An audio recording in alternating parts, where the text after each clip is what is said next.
Hello दोस्तों, विद्या coaching classes में स्वागत है। दोस्तों आज के वीडियो में हम लोग पढ़ने वाले हैं कक्षा 12 के फिजिक्स का चैप्टर नंबर 2 का सबसे जो महत्वपूर्ण टॉपिक है जिसका नाम है दोस्तों गॉस का प्रमेय, गॉस थ्योरम।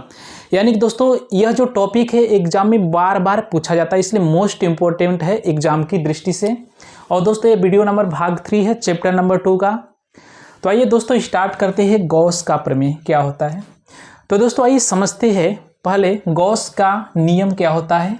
तो दोस्तों किसी बंद पृष्ठ से गुजरने वाला वैद्युत फ्लक्स फाई ई उस पृष्ठ द्वारा परिबद्ध कुल आवेश का 1/एप्सिलॉन गुना होता है। यानी कि दोस्तों एक नंबर का ये आपका नियम आपको एग्जाम में पूछा जा सकता है कि गॉस का नियम क्या होता है। तो दोस्तों जो गॉस का नियम होता है, किसी बंद पृष्ठ से गुजरने वाला जो वैद्युत फ्लक्स फाई ई जो होता है उस पृष्ठ द्वारा परिबद्ध कुल आवेश Q का 1/एप्सिलॉन गुना होता है। अब दोस्तों आइए इसका डेरिवेशन हम लोग करते हैं, निगमन करते हैं। अब दोस्तों इसके लिए करेंगे क्या, एक मान लेते हैं कोई गोलीय पृष्ठ है, मान लेते हैं ये आपका क्या है, कोई गोलीय पृष्ठ है और गोलीय पृष्ठ के केंद्र पर कोई आवेश Q रखा गया है। इसका जो केंद्र है O है, जहाँ पर कोई आवेश Q रखा गया है। तो दोस्तों इसके लिए करेंगे क्या, गोलीय पृष्ठ का कोई अल्पांश क्षेत्रफल मानेंगे। यानी कि दोस्तों यहाँ से मिलाएंगे और यहाँ से गोलीय पृष्ठ आपका मान लेंगे इस टाइप से, अल्पांश क्षेत्रफल मान लेंगे। और जिसका दोस्तों ये जो क्षेत्रफल है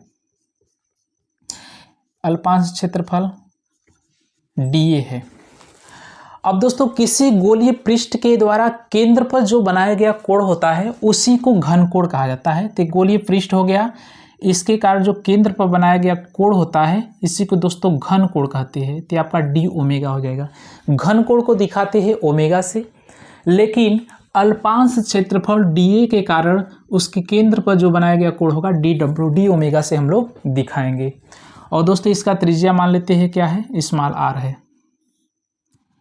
अब दोस्तों जो केंद्र पर आवेश Q रखा गया है, यहाँ से कोई बिंदु P है, मान लेते हैं यहाँ पर दोस्तों कोई बिंदु P है, जहाँ पर हमें क्या करना है, वैद्युत क्षेत्र की तीव्रता को ज्ञात करना है।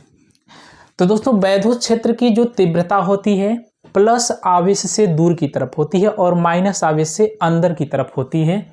तो यहाँ पर दोस्तों ये जो आवेश है प्लस है, तो प्लस के कारण बिंदु P पर वैद्युत क्षेत्र की तीव्रता बाहर की तरफ होगी। एक किधर हो जाएगा आपका, बाहर की तरफ होगी। और दोस्तों इसके लिए क्या करेंगे, अब जो अल्पांश क्षेत्रफल dA है उसका क्षेत्रफल सदिश खींचेंगे। अब दोस्तों क्षेत्रफल सदिश क्या होता है, किसी भी समतल के लंबवत जो खींचा जाता है उसी को क्षेत्रफल सदिश कहते हैं। तो अल्पांश क्षेत्रफल दोस्तों जो dA है, अगर इसका क्षेत्रफल सदिश खींचा जाए तो इस प्लेन के लंबवत यानी कि डायरेक्ट नहीं हो जाएगा, आपका सेम डायरेक्शन हो जाएगा, dA हो जाएगा। मतलब वैद्युत क्षेत्र की जो तीव्रता है और क्षेत्रफल सदिश दोनों समान दिशा में होगा। दोस्तों अगर मान लेते हैं कि जो आपका ये प्लेन दिख रहा है, इसके लिए अगर हम क्षेत्रफल सदिश को खींचना चाहे तो इस प्लेन के लंबवत होगा। और एक गोलीय पृष्ठ है तो इसके कारण दोस्तों लंबवत बाहर की तरफ होगा, तो उसको इधर दिखाएंगे। तो वैद्युत क्षेत्र की तीव्रता और दोस्तों जो क्षेत्रफल सदिश होगा दोनों सेम डायरेक्शन में होगा। तो अब इसके लिए दोस्तों क्या करेंगे, इस Q आवेश के कारण बिंदु O पर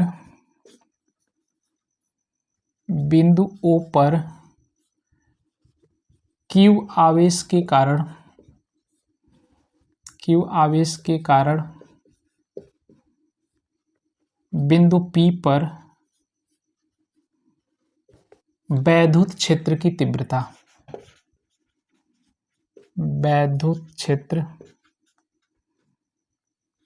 की तीव्रता। तो अगर दोस्तों मान लेते हैं कोई आवेश है, उस आवेश से स्मॉल r दूरी पर हमें वैद्युत क्षेत्र की तीव्रता को ज्ञात करना है। तो इसके लिए दोस्तों आपका फार्मूला होता है E बराबर होता है 1/4πε0 Q/r²। आपका हो जाएगा न्यूटन प्रति कूलम हो जाएगा। यानी कि दोस्तों यहाँ से स्मॉल r दूरी पर कोई बिंदु P है तो हमें ज्ञात करना है। तो बिंदु आवेश के कारण वैद्युत क्षेत्र की तीव्रता हो जाएगा E बराबर 1/4 पाई एप्सिलॉन नॉट Q/r² हो जाएगा।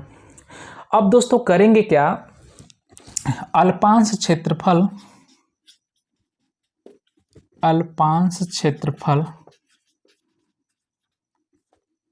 dA से वैद्युत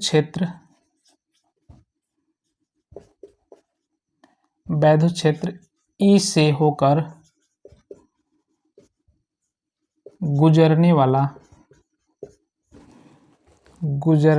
वैद्युत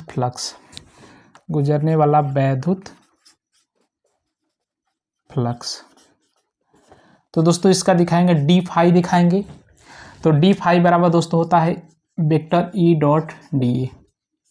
गुजरने वाला वैद्युत फ्लक्स का दोस्तों हम लोग वीडियो पढ़ चुके हैं। अगर आप उस वीडियो को नहीं देखे हैं तो हमारे चैनल के प्लेलिस्ट में जाकर आप देख सकते हैं। अब दोस्तों यहाँ पर जो वैद्युत क्षेत्र की तीव्रता और क्षेत्रफल सदिश दोनों का डायरेक्शन क्या है, सेम है। तो यहाँ से दोस्तों हम लिख सकते हैं डी फाई बराबर ई डी ए कास 0 अंश, यानी कि दोनों सेम डायरेक्शन में है तो एंगल कितना हो जाएगा, 0 हो जाएगा। तो दोस्तों यहाँ से डी फाई बराबर ई डी ए हो जाएगा, यानी cos 0 का मान 1 हो जाएगा। इसको मान लेते हैं समीकरण नंबर 1, इसको मान लेते हैं समीकरण नंबर 1 और दोस्तों इसको मान लेते हैं समीकरण नंबर 2। अब दोस्तों समीकरण नंबर 1 से ई का मान समीकरण 2 में रखने पर, यानी कि समीकरण 1 से ई का मान समीकरण 2 में रखने पर, तो दोस्तों यहाँ से रखेंगे तो क्या निकल के आ जाएगा, डी फाई बराबर ई का मान रखेंगे तो 1/4 पाई एप्सिलॉन नॉट Q/r² और डी ए। और दोस्तों यहाँ से हो जाएगा आपका डी फाई बराबर, यहाँ से हम लिख सकते हैं Q/4 pi epsilon not DA/r²। अब दोस्तों जो DA/r² है इसी को घनकोण कहा जाता है। तो यहाँ से दोस्तों हम लोग कर लेते हैं।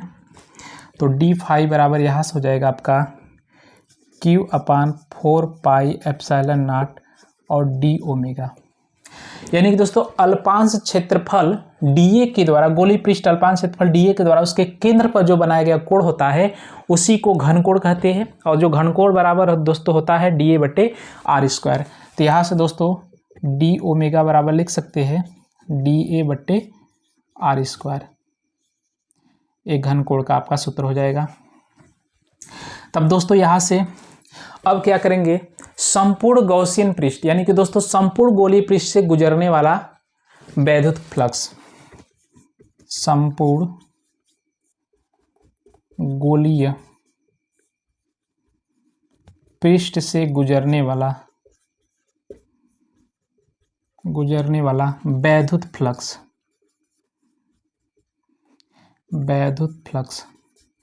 अब दोस्तों गोलीय पृष्ठ होगा तो बंद पृष्ठ होगा, तो इसके लिए दोस्तों दिखाएंगे फाई बराबर बंद पृष्ठ है तो आपका डी फाई हो जाएगा।